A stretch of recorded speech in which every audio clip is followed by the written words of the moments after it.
¿Cuántas promesas te han hecho que no se han cumplido? Yo no te prometo un gran sueldo. Te prometo un trabajo fijo. No te prometo que siempre sea como el primer día. Te prometo que nunca te faltarán las fuerzas. No te prometo que todos tus compañeros resistan. Te prometo que se puede llegar hasta el final. No te prometo personas importantes. Te prometo personas que no saben cuánto valen. No te prometo que vayan a hacer caso de lo que digas. Te prometo que querrás repetirlo una y otra vez. No te prometo la comprensión de los que te rodean. Te prometo que sabrás que has hecho lo correcto. No te prometo que te vayan a pedir ayuda. Te prometo que te necesitarán. No te prometo una decisión fácil. Te prometo que nunca te arrepentirás. No te prometo un trabajo perfecto. Te prometo formar parte de un proyecto inolvidable. No te prometo que siempre vayas a obtener resultados. Te prometo que tu trabajo dará mucho fruto. No te prometo que vayas a tener grandes lujos. Te prometo que tu riqueza será eterna. No te prometo que siempre vayas a poder ser valiente. Te prometo que tu amor será más fuerte que el mío. No te prometo que puedas acabar con el dolor, el sufrimiento y la injusticia. Te prometo que estés donde estés, llevarás esperanza. No te prometo el reconocimiento del mundo. Te prometo una palabra eficaz. No te prometo seguridades humanas. Te prometo la certeza de que has sido elegido. Y te prometo que alimentarás al mundo.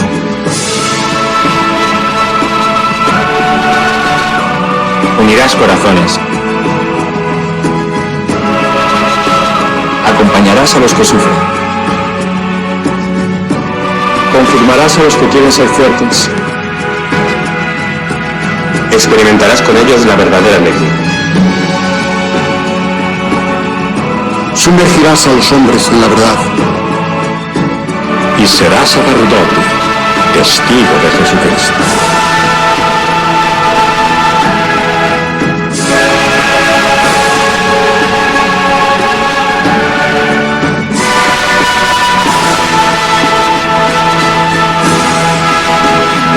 No te prometo una vida de aventuras.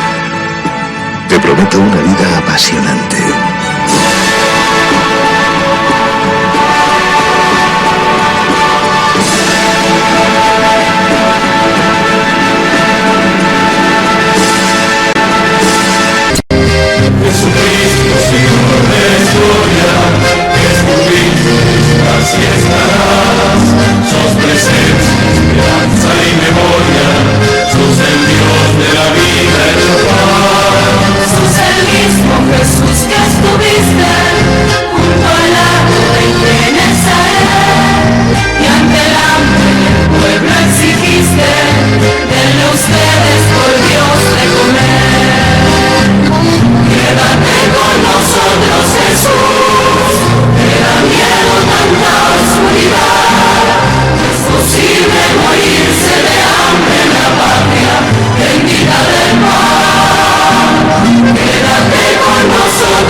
El peor analfabeto es el analfabeto político.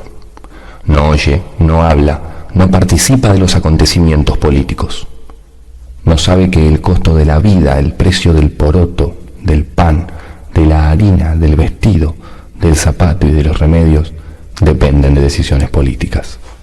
El analfabeto político es tan burro que se enorgullece y ensancha el pecho diciendo que odia la política.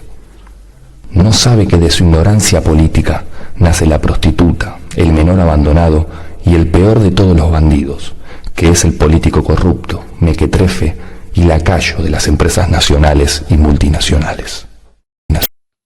De repente los argentinos nos estamos convirtiendo en los villanos del mundo. Pero, ¿y si te dijera que hay una campaña, una operación de ingeniería social diseñada para generar culpa, deslegitimar el orgullo nacional y forzar un rechazo social internacional? Mi nombre es Débora Mavaires, esto es Odisea Submarina y hoy vamos a desarmar la trampa.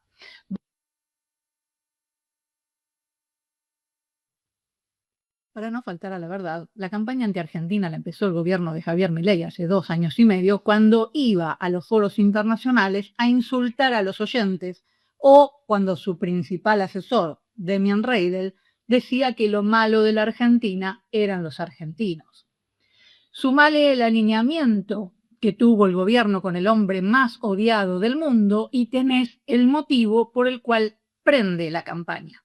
Ni bien asumió Milei, Argentina votó de forma solitaria en las Naciones Unidas, en la Asamblea General, las resoluciones que estaban destinadas a condenar el tráfico de esclavos africanos y a promover reparaciones históricas. Votó a favor de la esclavitud africana. Una de las primeras medidas de gobierno fue desmantelar el INADI. Es inocultable que buscaron desmantelar el consenso nacional sobre la no discriminación para alinear el discurso público con las guerras culturales de extrema derecha que están en el hemisferio norte. Ese alineamiento hoy nos pasa factura. ¿Solo es un ataque interno? ¿Es una casualidad? ¿O es una sincronización entre el gobierno, que toma medidas anti-argentinas, y las corporaciones que pagan estas campañas? Para entender por qué se viralizan estas narrativas, hay que mirar el tablero global. Cuando vemos quiénes participan de la campaña, la cosa se pone un poquito más interesante. Reuters es la mayor organización global en términos de alcance comercial e infraestructura financiera. Además, cuenta con la red periodística internacional más extensa, con presencia en 165 países. Es evidente el predominio del eje mediático anglosajón y occidental. Sin embargo, Al Jazeera, que es un medio estatal financiado por el gobierno de Qatar, sí, la del emir que compra tierras en Argentina, también está participando de esta campaña. Qatar fue protectorado británico hasta 1971 y tiene profundos lazos con Gran Bretaña, tanto en cooperación militar y coordinación de agenda geopolítica en Medio Oriente. Además de ser Qatar uno de los principales inversores del Reino Unido a través de su grupo, de su fondo de inversión, Kia, y el principal proveedor de gas de Gran Bretaña. La pertenencia al mismo ecosistema cultural y mediático anglo-occidental los está delatando. Son los que imponen la agenda cultural en Occidente. The Wall Street Journal, me olvidé de contarles, es de Rupert Murdoch, un australiano criado en Inglaterra y operador político en todo el Commonwealth con sus conocidas publicaciones, ¿no? De The Sun, The New York Post, etc. Estos son los replicantes.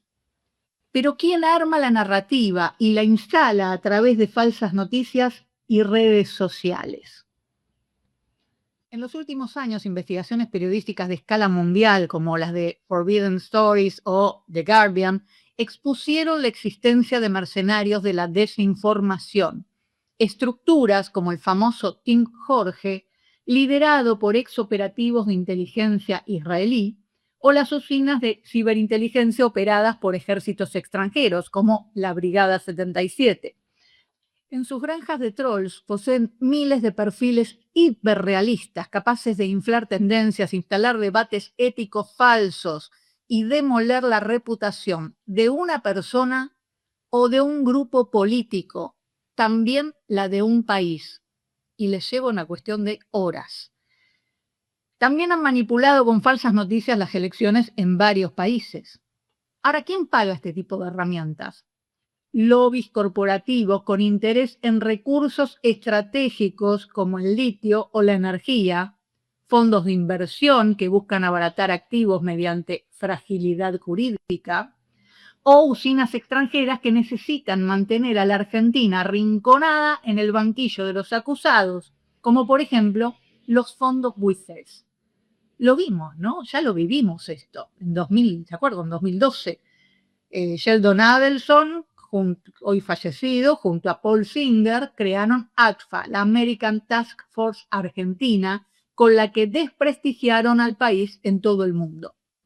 El mecanismo es perverso, no te atacan con tanques, te atacan con la moral. Hoy no buscan más dinero, ya lo tienen, sacan de acá lo que quieren. Hoy intentan convertir la identidad de tu pueblo en una mancha para que sientas vergüenza de lo que sos y no te defiendas ante el saqueo programado. En Argentina ya tuvimos otro antecedente. El primero fue el Libro Azul de 1946, el documento del gobierno de Estados Unidos difundido por la prensa argentina, el diario La Prensa específicamente. Todos los diplomáticos latinoamericanos habían recibido una copia encuadernada con tapas de color azul y un panfleto de 130 páginas.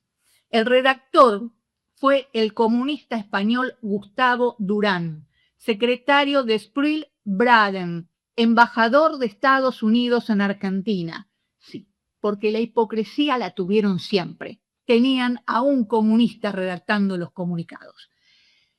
En ese momento, Perón lo contrarrestó, porque estaba en campaña para las elecciones, lo contrarrestó publicando el Libro Azul y Blanco, donde expuso no solo las mentiras, sino a todos los agentes de inteligencia extranjeros que estaban operando en Argentina. Pero los tiempos cambiaron y las campañas difamatorias hoy tienen mucho más recursos económicos y físicos disponibles, incluso más que cualquier Estado. La misma ciencia dice que cuando conoces cómo funciona esa presión externa para que vos te sientas mal, la podés modificar. Así que llegó el momento de pasar a la contraofensiva, porque para dar lecciones de inclusión, primero hay que tener los papeles al día. Miren a los acusadores. En los Estados Unidos, por ejemplo, abolieron la esclavitud en los papeles 50 años después que nosotros, y no se hizo efectiva hasta un siglo después. Escúchame bien, Samuel Jackson. En 1922, en la selección argentina, jugaba Alejandro de los Santos. Tuvo trayectoria en diferentes clubes, El Porvenir, Huracán, Dock Sud, y llegó a ser director técnico de Huracán. En tu país, tu madre y tu abuela no podían caminar por la misma vereda que los blancos. En 1952 se crea el primer instituto antirracista argentino. Sí, gobierno de Perón. Disculpen, es así. En el país del ICE, cazando inmigrantes, nos vienen a correr a nosotros que garantizamos el derecho a habitar nuestro suelo a los inmigrantes de buena voluntad y que lo tenemos escrito en el preámbulo de la Constitución. En Israel, de donde es originario el grupo Jorge, a quien le atribuyen esta campaña, yo no tengo forma de demostrar si es cierto o no, así que mis disculpas si no lo es. Ese país esterilizó a las judías etíopes sin su consentimiento, porque no eran blanquitas. Un escándalo que se tapó muy bien, claro. Además de que segregaban su sangre en los bancos de donación y que los confinaba a los márgenes sociales y económicos. Europa, traficante de esclavos, antes y ahora. Vamos, ¿por qué las Naciones Unidas está votando contra la esclavitud africana? ¿Quién los está esclavizando? En Qatar la mayor parte de la población es inmigrante y no tiene derechos ciudadanos. La población negra además se desempeña en sectores de salarios más bajos como la construcción, seguridad privada, servicios de limpieza, hotelería, servicio doméstico. Reciben una paga inferior al resto por el mismo trabajo. Inglaterra. La realeza le dio la espalda al príncipe Harry porque se casó con Meghan Markle, una morocha, y le hicieron la vida imposible hasta que se fueron a vivir a Estados Unidos. A ver, son los mismos que estaban cobijando dentro de la realeza al excursionista de la isla de Epstein. ¿Estos nos vienen a acusar a nosotros? Nosotros honramos a nuestros héroes sin sacar la guía Pantone. Y no es algo que puedan hacer ninguno de los países que mencioné. Vayamos a la historia.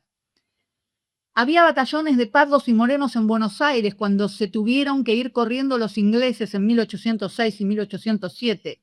Sí, también los negros sacaron corriendo a los británicos. El primer gran combate por la emancipación de este suelo fue la batalla de San Lorenzo, que inmortalizó el sacrificio del soldado correntino de origen afro e indígena, Juan Bautista Cabral, sargento. Generaciones enteras de argentinos crecieron y crecen cantando en las escuelas primarias una de las marchas patriotas más gloriosas del mundo, recordando que fue en el campo de batalla quien con su arrojo salvó la libertad naciente de medio continente, y le rinden honores. No es una nota al pie en un libro olvidado, es la columna vertebral de nuestro mito fundador. El padre de la patria, José de San Martín, se autodefinía indio por su tez trigueña y su infancia en Yapeyú, criado entre guaraníes. Y la madre de la patria, María Remedios del Valle, ocultada por la historia que escribieron, ya sabemos quiénes, tampoco es una nota al pie. Era una mujer afrodescendiente que no dudó en marchar al frente de batalla y nació en Buenos Aires en 1766 y pertenecía al sector de la población afroporteña que gozaba de libertad civil. Sí, libres de color. ¿Escuchaste bien? Antes de la Asamblea de 1813 había afrodescendientes libres en las Provincias Unidas del Río de la Plata.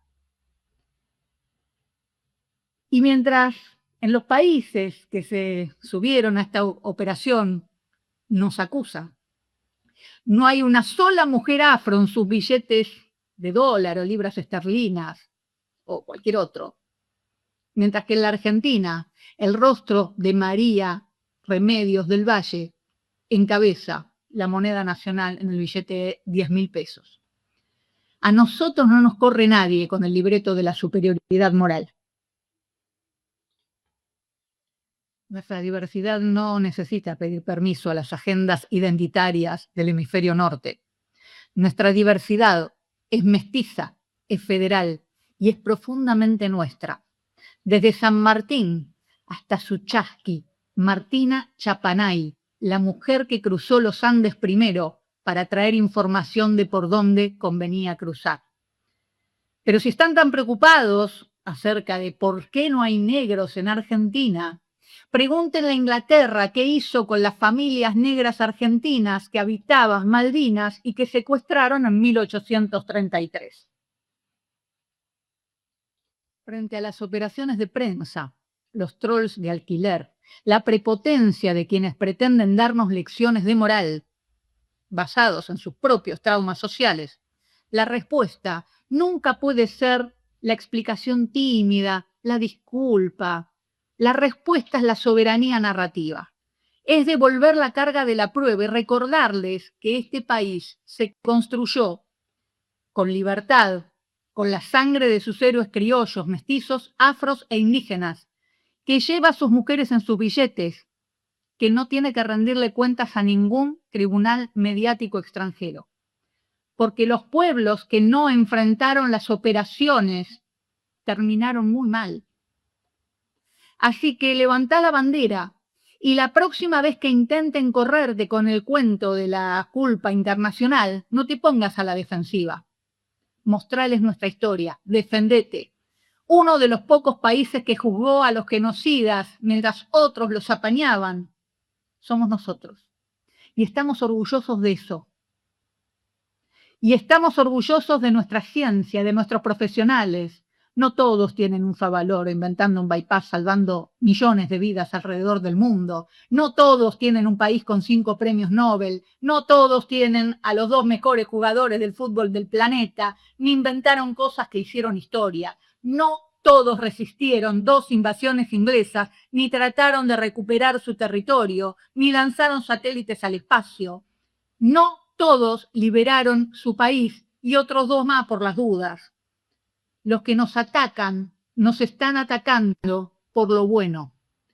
Y si estar orgullosos de ser argentinos es ser arrogantes, pues seremos los más arrogantes del planeta.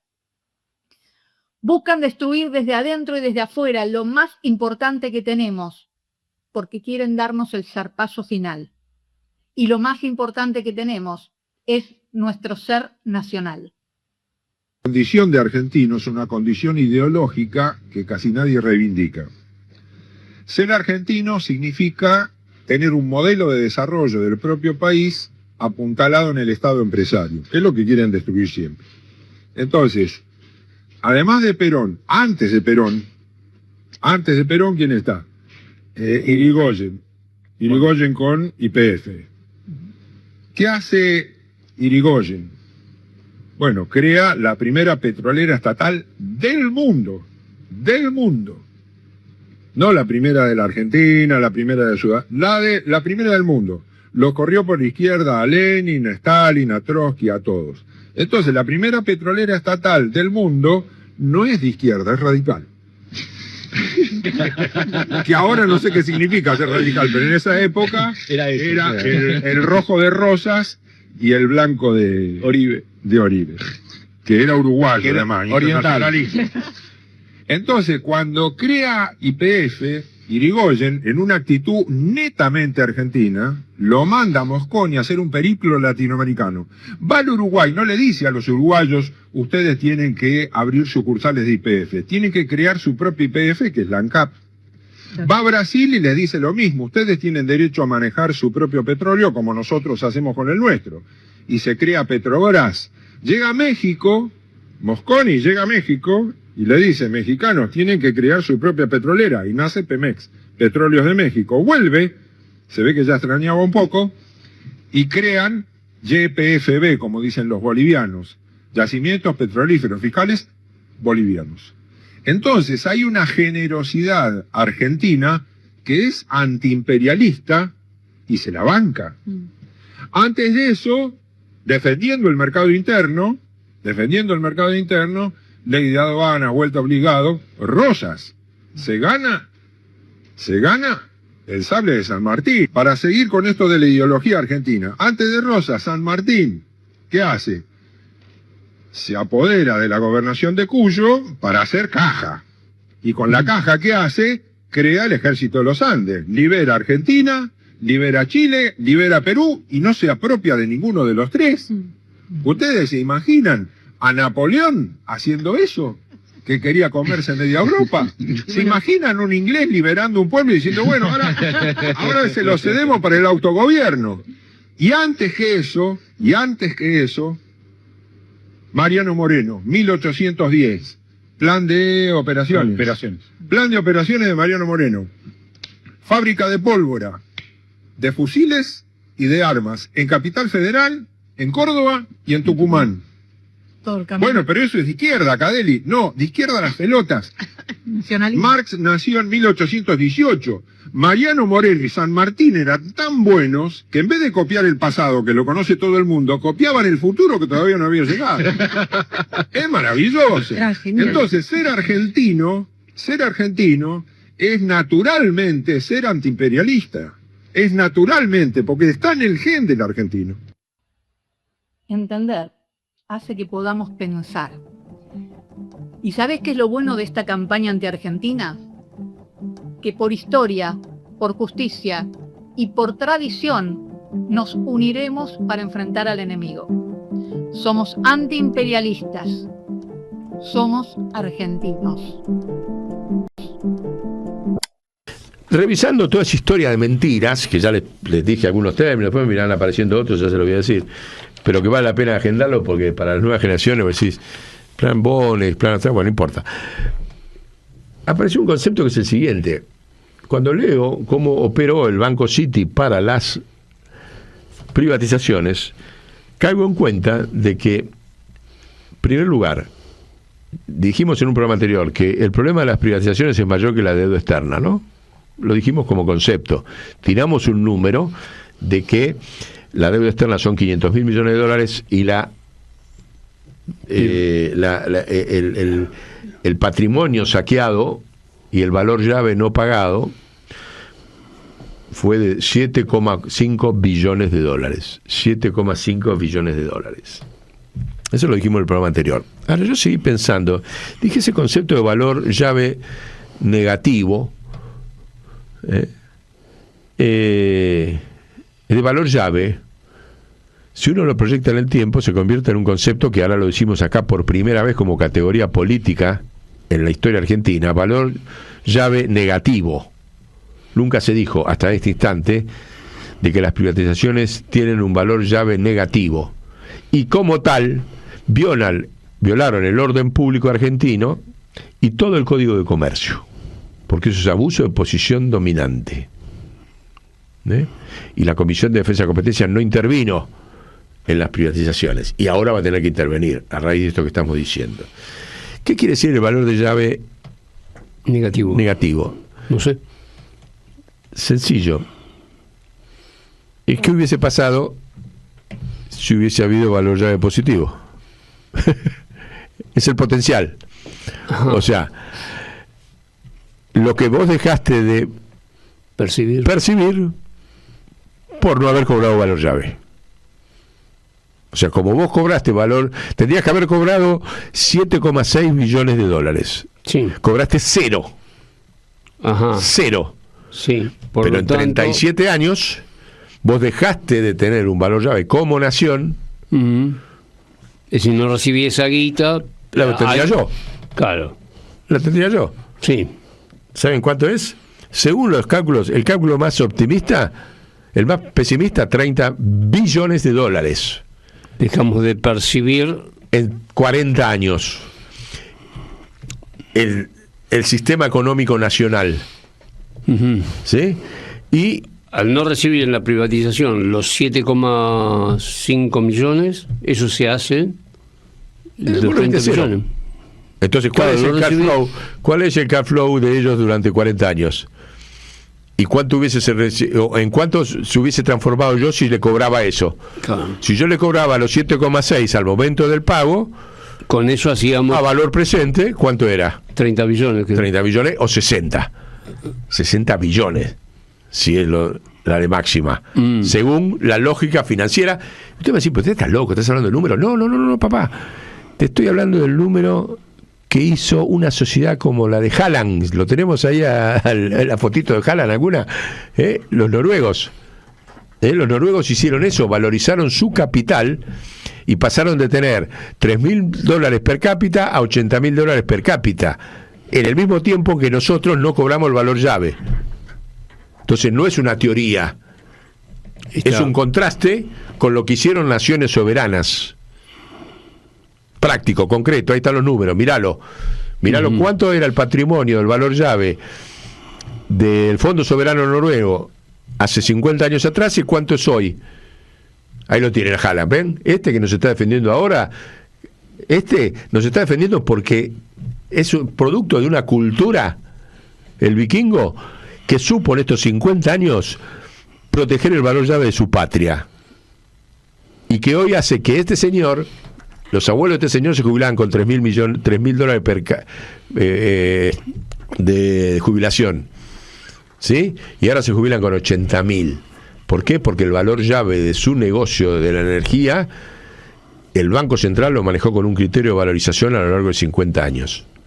Entonces, lo que nosotros estamos haciendo este cálculo de valor llave negativo no es una teoría. Hay que simplemente poner las radiografías. La de los vikingos, que encima nos ayudan a defendernos de las mentiras del racismo, y les aclaro, dentro de ese valor está que ellos dijeron, no, nosotros no entramos al euro, nosotros mantenemos nuestra moneda. Entonces el euro no está en Noruega para mantener su soberanía y la valorización de su valor llave como país. Todo lo contrario acá, que te manejan desde afuera con el dólar. ¿Se dan cuenta? Entonces, ese valor llave negativo hay que politizarlo. Y yo se lo voy a exigir al peronismo, y peronista que no se ponga a hablar en los próximos meses de este asunto de las privatizaciones, lo voy a denunciar. No me interesa, sea quien sea Cristina, sea Axel, sea candidato de lo que quieran, qué sé yo. O hablas de qué vamos a hacer con este robo, que es peor que el robo de la deuda externa, de la deuda, y peor que el robo de la final. Pero aprovechemos los robos.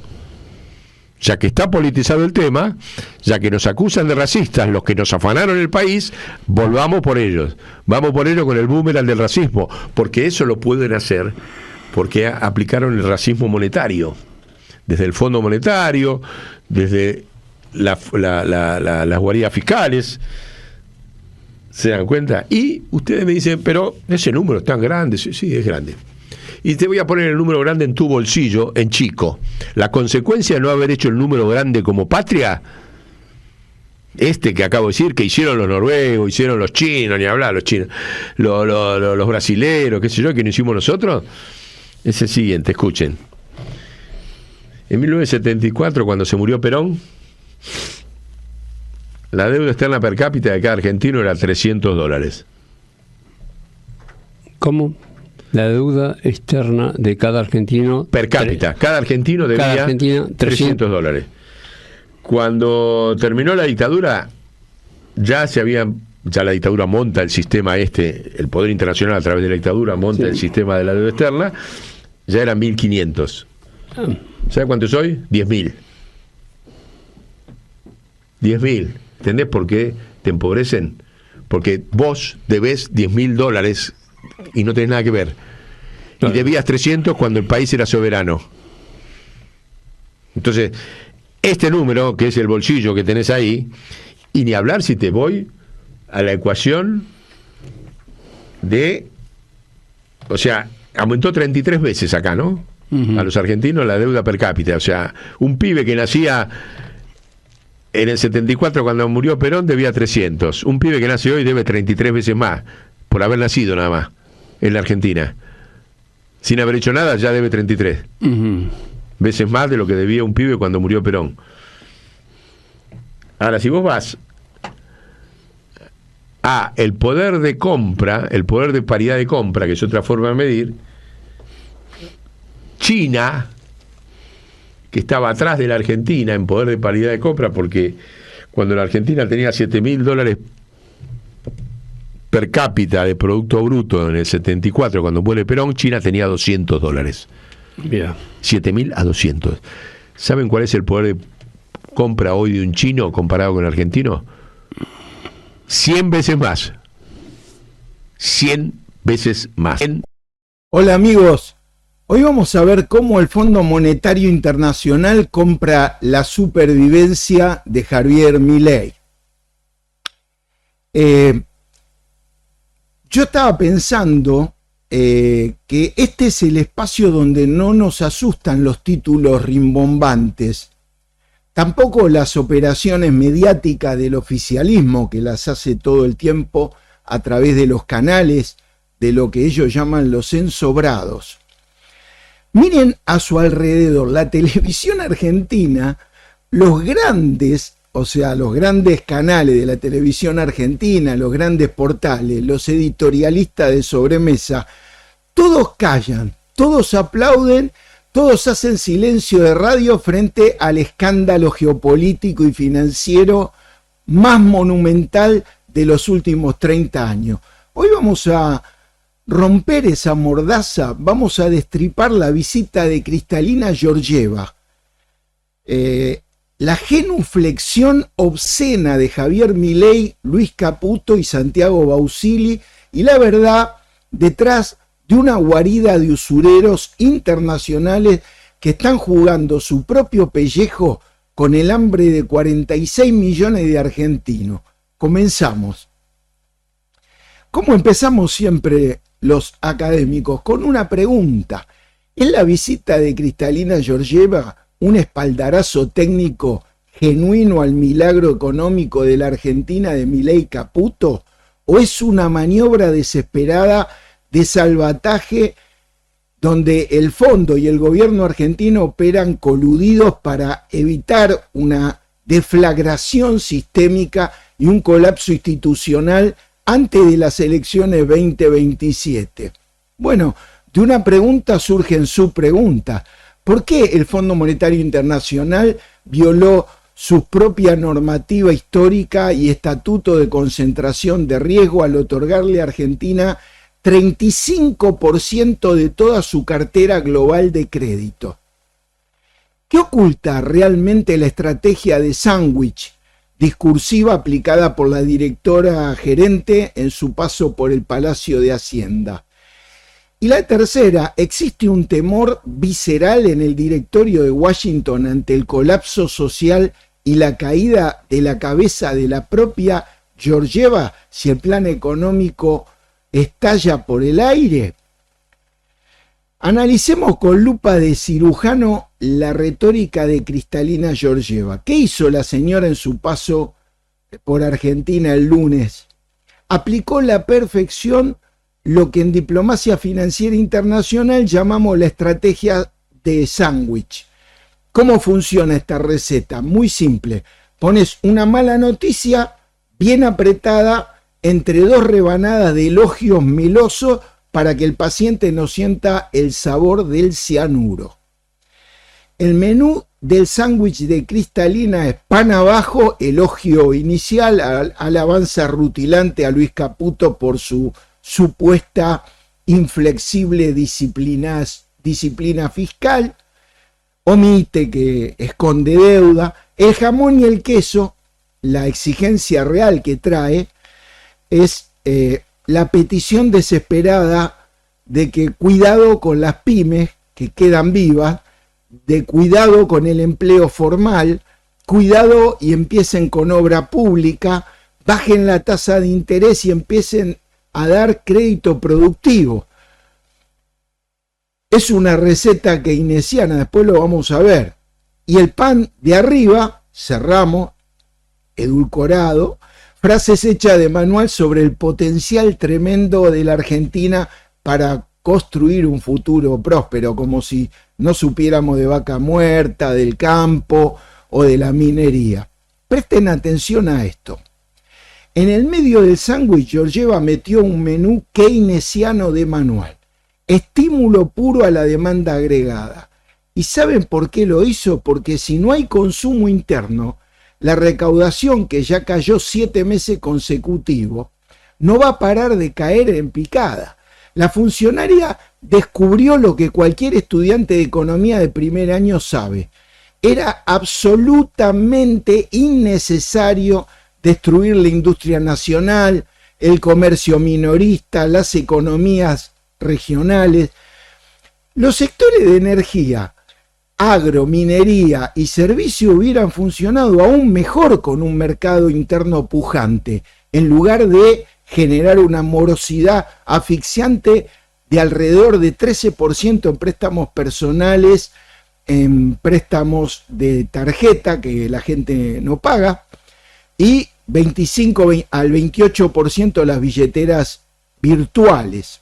Entonces, y ojo al parche, al mismo tiempo advirtió fríamente que no habrá un solo dólar más de crédito fresco para la Argentina. La frase marketinera, recuerdan de Caputo, que no va a haber necesidad de que salgan a los mercados. Bueno, ella dijo, no va a haber necesidad que vengan al fondo a pedir más plata. Se traduce en castellano antiguo como, no te prestamos para comprar un chicle. Arreglate como pueda de acá en adelante. Bueno, vamos a hablar del récord histórico y la violación de los límites de la usura. Pero escribí un paper acerca de la usura, si lo querés leer está en academia.edu, Pablo Tigani, ponés si lo tenés gratis. Pero vayamos al núcleo duro del escándalo institucional. Aquí hay un dato que los medios oficialistas ocultan bajo 7 llaves porque desnuda la ilegalidad sistémica del operativo.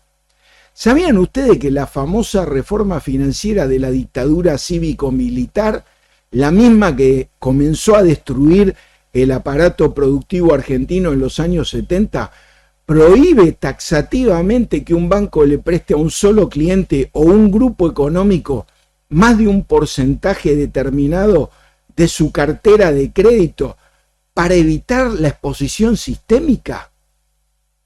Bueno, señoras y señores, el fondo no solo violó su propia normativa, sino que superó a la reforma financiera del año 77 de Martínez de Oz, la pisoteó. O sea, no, incluso el espíritu usurero de la normativa de la dictadura militar fue pisoteado. No existe en el planeta un solo banco central o un solo banco comercial que concentre semejante porcentaje de su cartera en un único deudor insolvente, porque nuestra insolvencia está a la vuelta de la esquina. El Fondo Monetario Internacional le prestó a la Argentina 35% de su cartera global. Es una cosa única, nunca se había registrado una situación igual.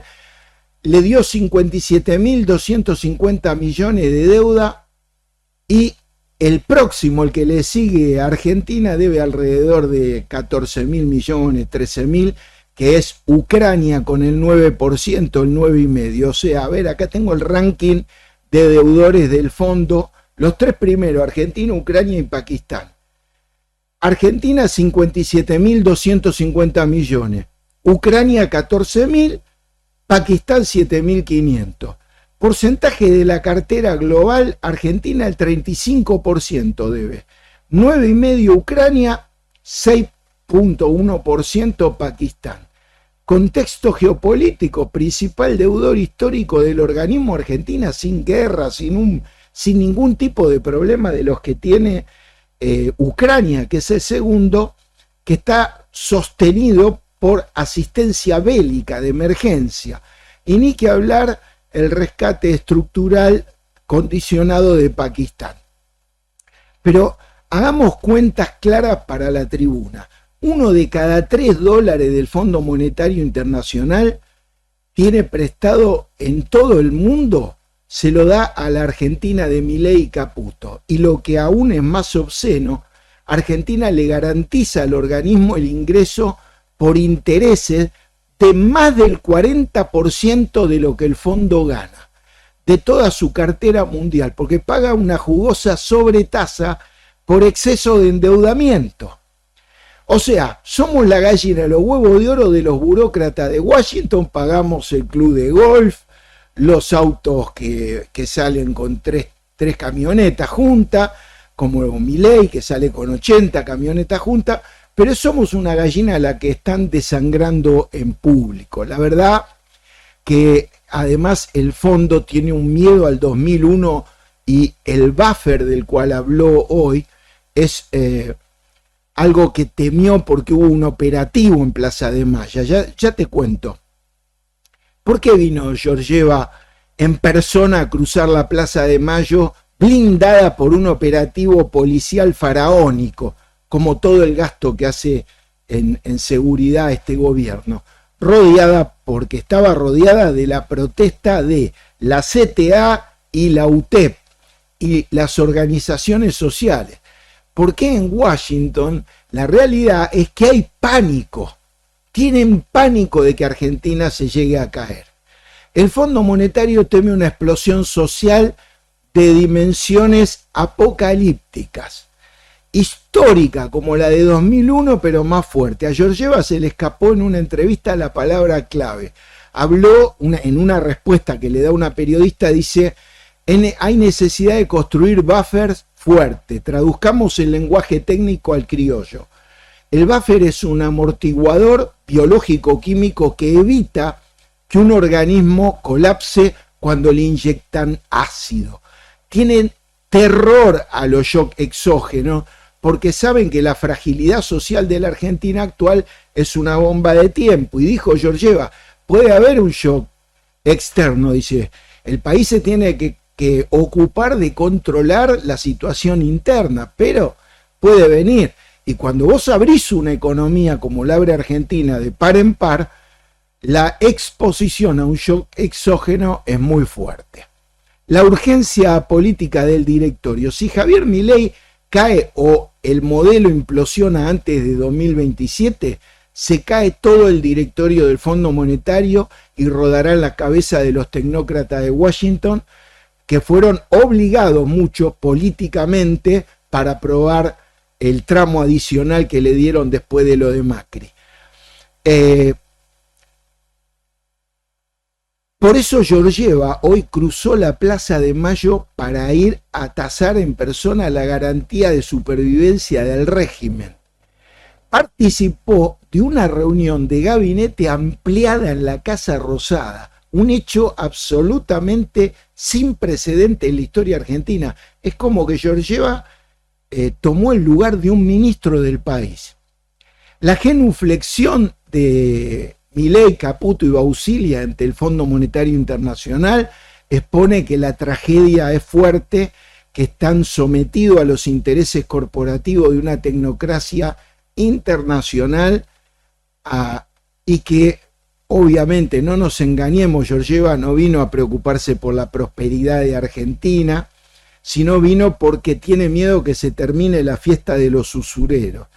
Si te gustó este análisis, suscríbete, compartilo y no dejes anestesiarte por los relatos oficiales, porque realmente el Fondo Monetario Internacional y Milei tiembla. Gracias por ver este video. Si querés que tus socios en la empresa tampoco se coman las tonterías que el gobierno arma, invítalos a unirse al canal.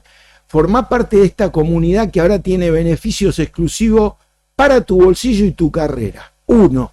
Zafar de los problemas financieros aprendiendo a cuidar la caja de tu empresa. Acceder a las últimas innovaciones y estrategias del mundo de los negocios internacionales. 3. Analizar la historia política y económica de 1880 hasta Milei, lo que hemos llamado la estafa liberal, para que vos tengas el otro lado de la biblioteca. Y atención, salimos ya con la primer clase, ya está arriba. Muy pronto seguiremos con plan de negocio, pero ya salió el Micro MBA, donde vos vas a tener un certificado de asistencia si podemos verificar que has visto por lo menos el 80% de las clases. Son 10 clases de 1 hora, donde hablamos de... La primera fue de diagnóstico, pero vamos a hablar de liderazgo, plan de negocio, negociación, comunicación, book para salir a buscar inversiones, dónde están los inversores internacionales, asuntos económicos financieros, en fin, una cantidad de cosas. Y muy pronto después vamos a sacar la posibilidad de que vos hagas tu propio plan de negocio y que tomes una iniciativa emprendedora para dejar la esclavitud del trabajo en relación de dependencia que hoy tenemos en la Argentina. Barro, ¿cómo andás? ¿Qué tal? Lo vi un rato a Máximo. Me parece que estuvo bien. Que atemperó un poco. Siempre calmar los ánimos sirve. Yo vengo revisando los términos en los que manifestamos esto. Nosotros, que creo que hemos sido los primeros que marcamos hace ya 3 años lo que estaba pasando, pero nosotros le llamamos interna, la interna peronista. Y la verdad que en estos 3 años los invito a que revisen archivos. Lo que vimos es a Máximo, a la Cámpora, fundamentalmente, algunos otros actores del cristianismo también, aparece después se me va, ¿cómo se llama? El ex ministro de Seguridad de Bernie. Bueno, aparecieron otros actores, Moreno. Y hace 3 años que le pegan todo el tiempo a Kicillof. Y la respuesta de Kicillof, o la conducta de Kicillof, es pelearse con el presidente. Es decir, lo que yo veo es la gente que rodea a Cristina pegándole a Kicillof, mientras Kicillof gobierna y se pelea con Milei. Yo no sé si eso se puede definir como una interna, porque una interna es una discusión entre dos. Y esa discusión, por lo menos en la faz pública, no se da. Y tampoco en la faz privada, porque no se ven. Entonces, a mí me parece que a muchos le cuesta acostumbrarse a que hoy son dos espacios diferentes. Así como hace años que Massa tiene un espacio diferente y Grabois tiene un espacio diferente, son espacios diferentes. Entonces, llamarle interna a esto no lo termino de ver. Después lo otro que nos acostumbramos a decir, y me incluyo, es ¿por qué se pelean si son iguales? Y eso también lo llevo a debate. Ayer le preguntaron por eso a Máximo. Sí, lo vi, él dice que sí, que son iguales. Bueno, a ver, manifiesto algunas diferencias. Primero, Movimiento Derecho al Futuro tiene un candidato a presidente, que es Kicillof. El cristianismo no tiene un candidato a presidente. Claramente todas estas alquimias, yo lo conozco hace muchos años, es intentar reflotar el dedo de Cristina de alguna manera. Entonces, si yo la pongo como candidata y después la bajo, le doy más fuerza al candidato que finalmente ella elija. Después de Cristina, cuando tuvo que decidir poner el dedo sobre Massa, ella dijo, tengo el dedo medio mocho, voy a tener que buscar la forma. Y si ustedes recuerdan, presentan a Massa como candidato, ahí va Grabois y se queja, entonces le dicen, bueno, vos podés estar, pero Cristina hace 5 actos con Massa y ninguno con Grabois. Es decir, está claro que el candidato era Massa. Bueno, cada vez le cuesta más. Ahora, hay una diferencia de objetivos. Cuando un sector dice, yo quiero ser presidente, y otro sector da la impresión de que lo que no quiere es que él sea presidente, pero no están peleando por eso. Cuando vos ves el Movimiento Derecho al Futuro, armó el Derecho al Futuro a la educación, y hay un montón de gente trabajando para armar el plan de gobierno sobre educación. Armó salud, Derecho al Futuro Salud, lo mismo. Jóvenes, lo mismo. Ciencia, lo mismo. Es decir, se está trabajando para gobernar. Bueno, eso no está pasando en el cristianismo. Lo que uno ve es que le pegan a Kicillof. No los veo armar un plan de gobierno. Y por ahí lo más fuerte de todos es, porque claro, como Cristina no habla, lo escuchamos a Máximo, que no piensa igual que Cristina en muchas cosas. Ahora, si ustedes van a buscar el último documento de trabajo de Cristina, que está en redes, yo pensaba escribir una nota estos días y reflotarlo para que sea materia de debate. Yo no sé si ustedes se acuerdan que hablaba de achicar el Estado, que hablaba de restringir el derecho a huelga fundamentalmente en los maestros, que tuvo un gran quilombo con todos los sindicatos docentes, Cristina, cuando dijo que faltaban mucho y que eso tenía que tener. Es decir, hay una serie de cosas que ella ha variado, porque ha cambiado de manera de pensar, o porque lee que la sociedad no está en el mismo lugar, que tampoco programáticamente hoy están parados al mismo lugar. Como no está parado en el mismo lugar Massa ni Grabois, no son todos lo mismo.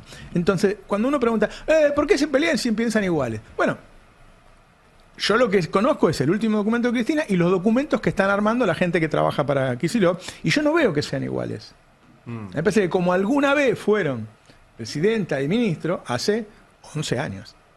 11 años. Sí. Se piensa lo mismo, pero el mundo cambia tan rápidamente que los posicionamientos de todos, también de nosotros, sobre los mismos temas, a veces toman una diferencia relativa. Entonces, lo que me parece a mí que hay que revisar los conceptos, no soy el dueño de la verdad, puedo estar equivocado, llamarle interna, porque es una interna. O sea, si mañana Cristina decidiera empezar a pegarle a Grabois todos los días y Grabois no le contesta, ¿le llamaríamos interna? Me parece que es unidireccional.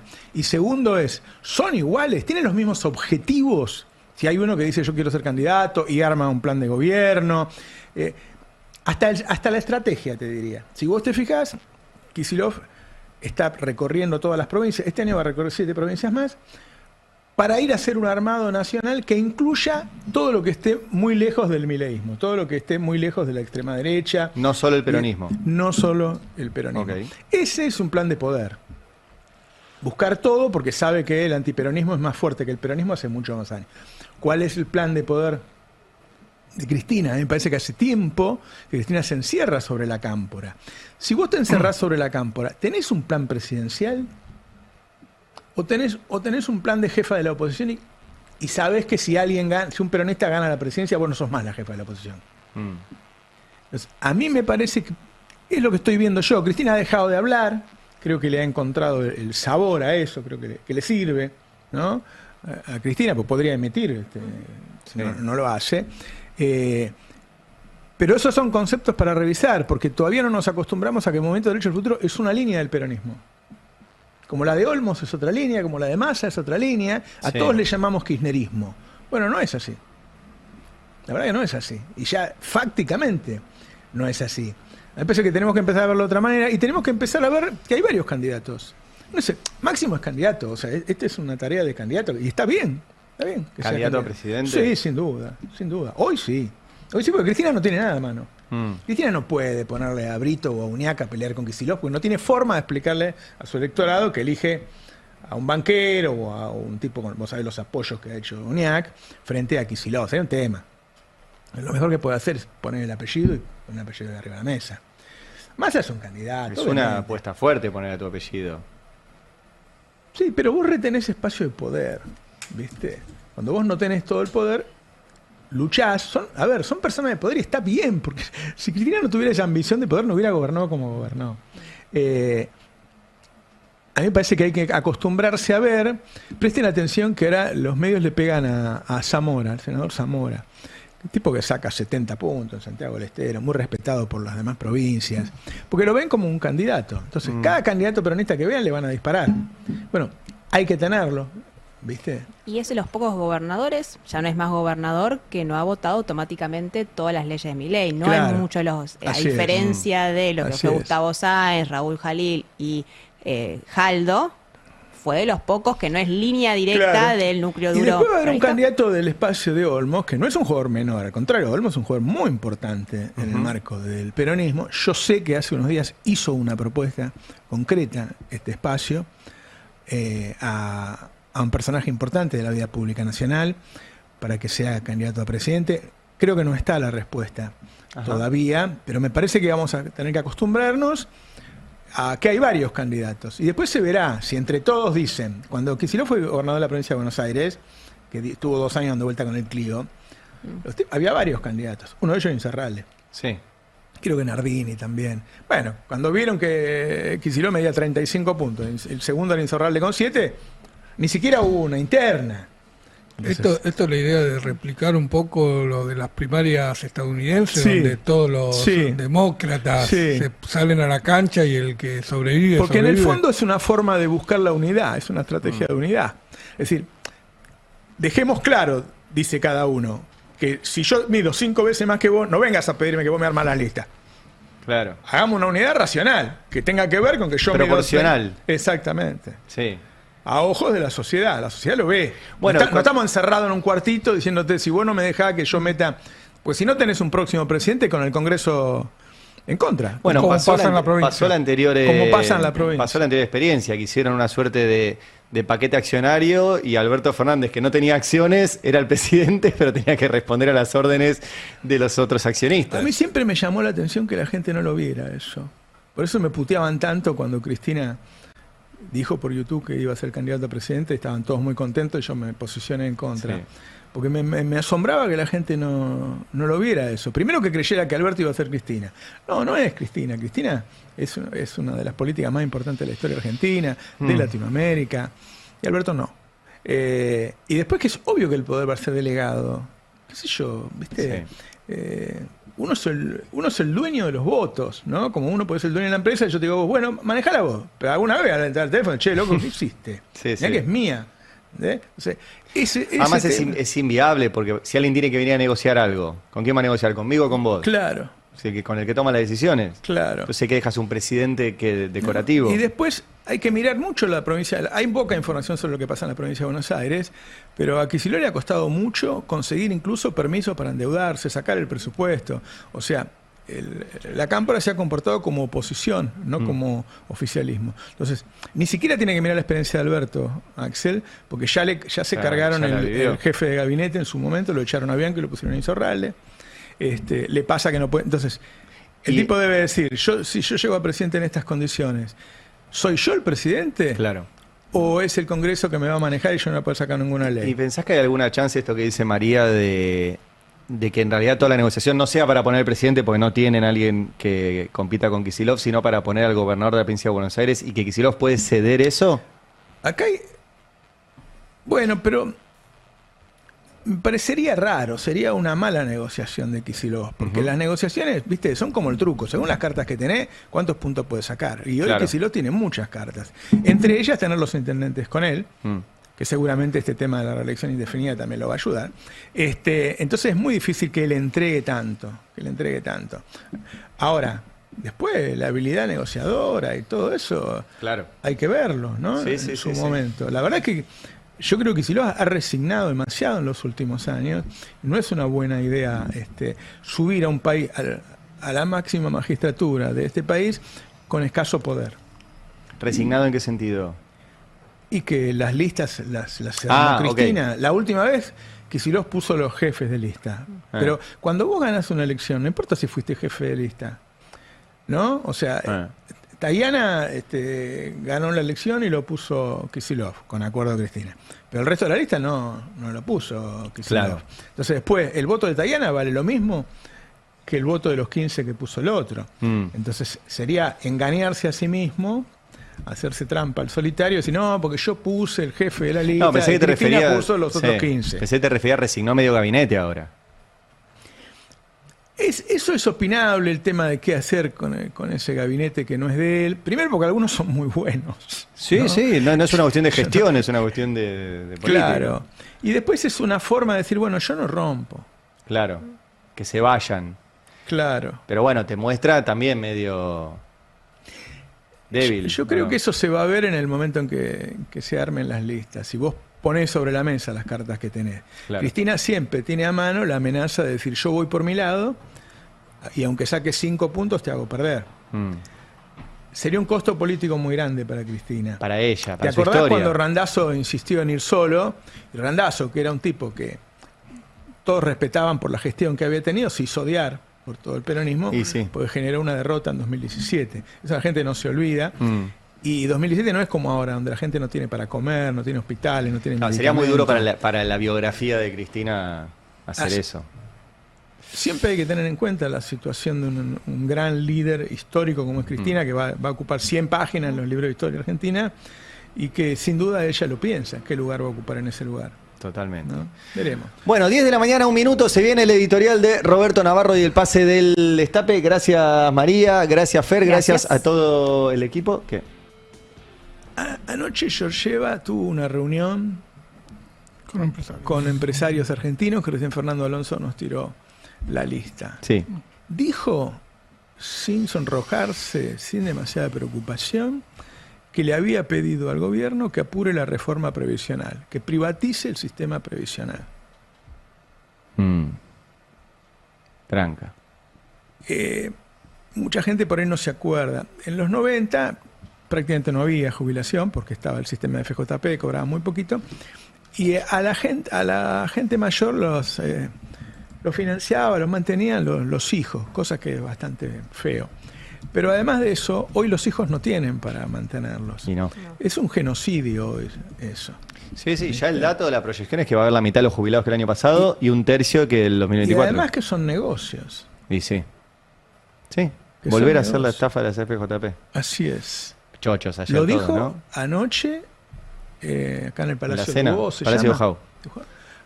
Ante algunos empresarios. Bueno, esas cosas las aplauden siempre, imagino. ¿no? Qué sé yo. Ahora vamos a hablar un poco de...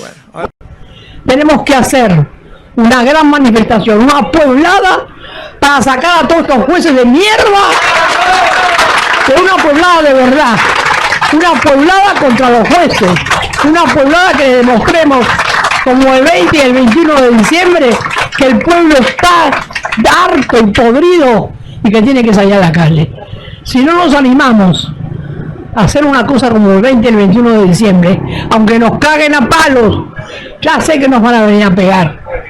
Pero lo más importante es hacer una pueblada contra todos los jueces atorrantes que... Pueblo que escucha, únete a la lucha. Pueblo que escucha, únete a la lucha. Pueblo que escucha, únete a la lucha. Pueblo que escucha, únete a la lucha. Pueblo que escucha, únete a la lucha. Pueblo que que escucha, únete a la lucha. Pueblo que escucha, únete a la lucha. Pueblo unido, nunca vencido. Pueblo unido, nunca vencido. Y luche, luche, luche, no deje de luchar. Y luche, luche, luche, no deje de luchar. Por un canto de obrero, obrero y popular. Y luche, luche, luche, no deje de luchar. Pobre el pobre que no luche, siempre callado nomás. Le han de robar su guitarra, nunca más ha de cantar. Y luche, luche, luche, no deje de luchar. Y luche, luche, luche, no deje de luchar. Por un canto de obrero, obrero y popular. Y luche, luche, luche, no deje de luchar. Pueblo que escucha, únete. ¿Qué cosas tiene mi pueblo que no las puedo callar? Cualquiera viene y le ofende y él calladito nomás.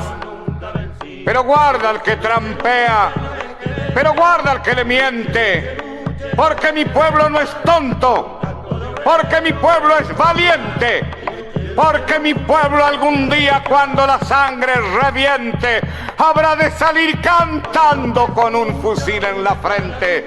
Y entonces no habrá más niños durmiendo bajo los puentes, ni obreros, ni campesinos, siempre apretando los dientes, porque mi pueblo es de machos y nadie me lo desmiente. Y luche, luche, luche, no deje de luchar. Y luche, luche, luche, no deje de luchar. Por un canto de obrero, obrero y popular. Y luche, luche, luche, no deje de luchar.